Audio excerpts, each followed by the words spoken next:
Okay, back in the shed again. Start this one off with a bit of RB26 show and tell. So yeah, for those that don't know, I'll be running this RB26 head on an RB25 bottom end. So I'll be doing a step-by-step video on all of that once I get around to doing the engine stuff. Been slowly accruing parts for it. So the last piece that just arrived the other day was this backing plate here, which holds all the timing cover assembly on. So yeah, this is the first time I've seen it with the timing cover actually on the head, and the center plate's just kind of mocked up there. It's supposed to bolt to the valve covers, which I don't have yet. Real nice to get a good look at it. The R34 red covers just look amazing. When the time comes, I'll start scouring, most likely Yahoo Auctions. Seems to be the easiest place to get the covers at the moment. They are still expensive, but they're a little bit more realistically priced. Some of the prices people around here want for them are astronomical. This head will need a full rebuild once I get around to it. So yeah, I'll be going over all of that. It'll be copping cams and, you know, new valves and the whole kit really. I'm really looking forward to doing that, to be honest. The engine side of things is where I really enjoy. You know, the bodywork stuff's okay. I don't mind doing it because of the end goal, but the engine stuff's what I really enjoy doing. So really looking forward to get stuck into that. So that's enough staring at this thing for a little bit. Yeah, we'll get on to something else. On the topic of the RB26 cylinder head, I need to dummy it up in the engine bay so that I can carry out some fabrication. I want to get all the fabrication work done before the engine bay is painted. Yeah, so turbo, intercooler piping and dump pipe are the main ones. So I'm going to pull the RB25 head off and get the RB26 head sat on the block. So I'll just dummy the RB26 head up on the dowels. Probably chuck a couple of the head bolts in just to make sure it doesn't wobble around too much. But yeah, it's literally going to be there for fabrication purposes at this stage. And then it'll come back out when the engine's ready to be built. So yeah, I'll rip this head off, and then I'll mock up the RB26 head and get on to it from there.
The RB25 head off now.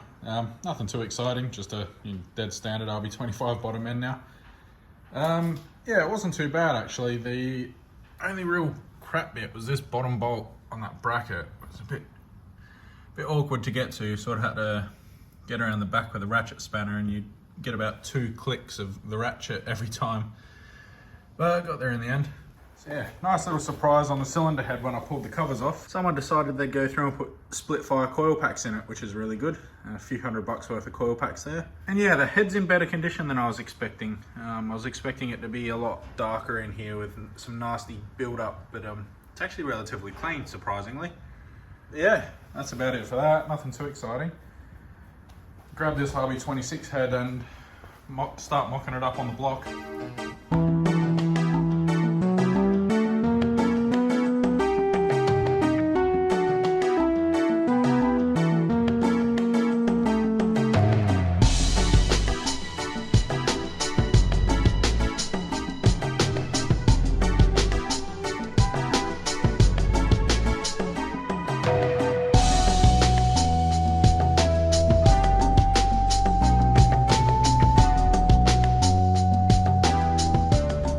So that's the 26 head sitting on there. It's all just dummied up at the moment.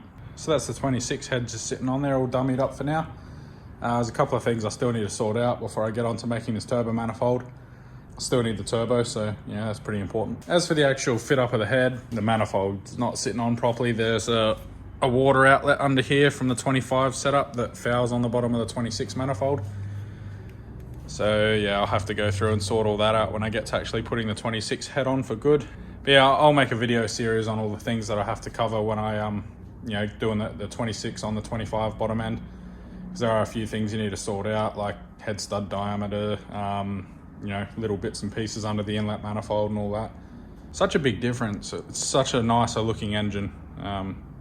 Just the way that the 26s are dressed up, just, yeah, I mean, it's missing the valve covers and it still looks better. Pretty happy to have that done. It's not like it's a massive chunk of progress, but it just means I can move on to other stuff now. Probably going to save up and buy that turbo fairly soon. I won't give exactly what I'm going to get away, but I will say it's a single turbo high mount. As far as this video goes, I'm probably going to leave it here. Not a real great deal of stuff that I can get done at the moment. The next video I do, I'm probably going to pull the rear subframe with the diff and everything out. GK Tech do a really nice brace kit that you can weld in. So I'll buy that, get the subframe all cleaned up and weld the brace kit in. So yeah, I'll probably make a video doing that. And then just, yeah, general cleaning up some stuff around the rear. I'd be interested to know what diff ratio is in the rear of this car. So yeah, I guess I'll find that out once it's out as well. I don't know if you can tell this much on the video, but I think I mentioned it in a previous video when I bought the timing cover, but like these are both brand new OEM pieces, and this cover's slightly darker than that. I'm assuming it's because they don't prime this before they paint it and it's black plastic, whereas this is painted on aluminium. So it just comes up a lot brighter. So yeah, I'm in two minds about what I want to do. Part of me is kind of like, oh, well, that's the way Nissan supplied it, so just run it. But then yeah, part of me wants to get this color match to that when I get the valve covers done at some point. Yeah, because that is a lot brighter. Like this looks, like they both look good, but the way the coil pack cover pops in person is just really good. The metallic's a lot more prominent as well, whereas this sort of looks more or less like a flat red. There is a bit of a flake in it, but it doesn't stand out anywhere near as much as that. Puts us in a good spot, leaves us with a couple of things I can try and achieve soon. So yeah, like I said, I'll get that turbo sorted out, and then there'll probably be a good video or two making the exhaust manifold. I've got a pretty decent design in my head. I just need to make it fit down here, because I don't know how well you'll be able to see this. You got the aircon compressor down here, and then these are the aircon pipes that run along the chassis there. So that's going to be one of the factors when designing the manifold, because I will be keeping the air conditioning in this car. So yeah, I mean, the high mount setup probably makes that a little bit easier. You can sort of get everything up and out of the way a little bit. But yeah, heat management will definitely be an issue. So yeah, I mean, I'll probably, it's something I wanted to do to the 180, but I didn't really get a chance. But when I do this setup, I'm going to get the exhaust manifold and the rear housing and dump pipe all ceramic coated as well. And then I'll also wrap what I can with heat wrap, just to try and manage everything as best as possible. I don't know why, I just assumed there'd be a fair bit more room in here, but I guess the way the strut towers are in these, they're sort of a bit more inboard, where on the S chassis stuff, I don't think the towers come in as much. So yeah, it's a bit narrow in there, but I mean, there's still plenty of room to fit a manifold and turbo. So yeah, that'll be good fun when I get around to it. Yeah, as for the manifold design, I'm sort of going off of, there's an old school Trust design that I'm sort of going to draw a bit of inspiration from.